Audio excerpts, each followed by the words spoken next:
Assalamu alaikum dear students, how are you? I hope you all are fine by the grace of Almighty Allah. I am also fine. This is Kamrun, Assistant Teacher of National Ideal English Version School, Day Shift. My dear students of class 5, today I am going to take your Bangladesh and Global Studies class. And now today's topic is broad question or descriptive question answer from chapter 12. Let's start the class today. So there are three broad questions or descriptive questions, and the first one is, why was the United Nations formed? And we all know that to maintain the peace throughout the whole world, the United Nations was formed after the World War II. Okay, let's read. There are 195 countries in the world. Our world needs brotherhood and cooperation in each other to develop its economy and live at peace with its neighbors. The different countries are dependent on each other's support. In World War II, millions of people of different states lost their lives. The destruction of war made the people of the world realize that there is no alternative to peace for protecting human civilization. On this perception, United Nations was formed on 24 October 1945 to establish peace and cooperation in the world. So all of you will memorize this date, 24 October 1945. It's very important. It is an international organization and currently the number of its member states is 193.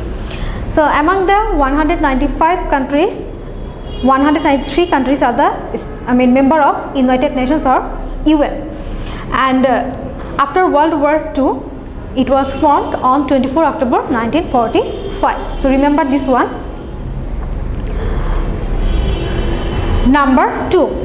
Describe some of the work of UNICEF.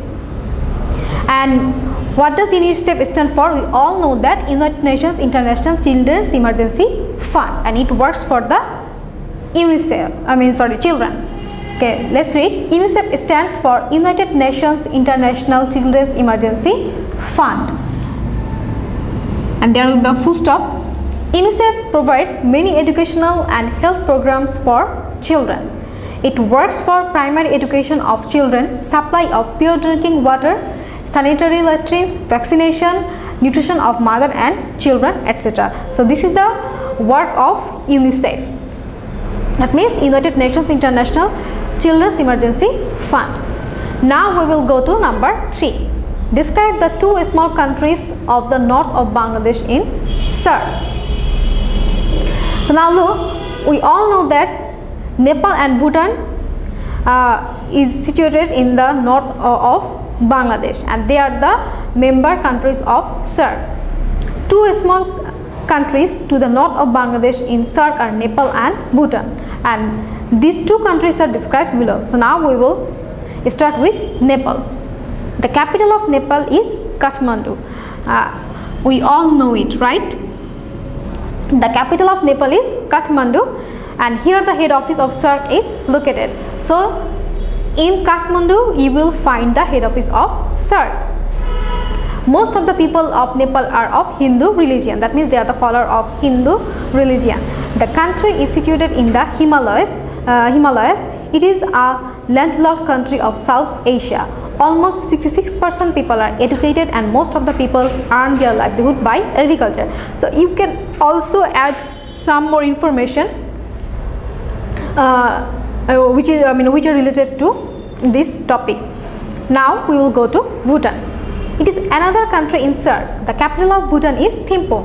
The capital of Bhutan is Thimphu, and it is also a landlocked country. The country is run by the principle of monarchy, which means the ruler of the country is a king. Most of the people are Buddhist and they depend on agriculture for their livelihood.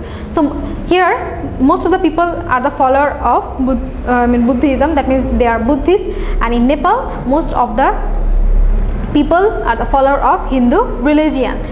And the capital of Nepal is Kathmandu and the capital of Bhutan is Thimphu. And in capital of Nepal you will find the head office of SAARC. and both are landlocked countries. And now look, Bhutan is ruled by a king, and most of the people there earn their livelihood by agriculture, both in Nepal and Bhutan. So all of you will try to add some more information to this question answer. You can follow this question answer and you will also make your own answer too. So there are 3 descriptive questions or broad question 1, 2 and 3 which is given in your book, and this is our today's topic. All of you will learn this question answer and you will try to remember the independent countries of the world and the member states of United Nations and the date when the United Nations was formed and when the SAARC was formed. All of you will go through your text at first and then we will learn this broad question answer. So it will be easier for you if you understand the text properly. So dear students, that's all for today. I hope you have understood our today's topic. Dear students, all of you will practice a lot, study regularly and listen to your parents. See you again. Allah Hafiz.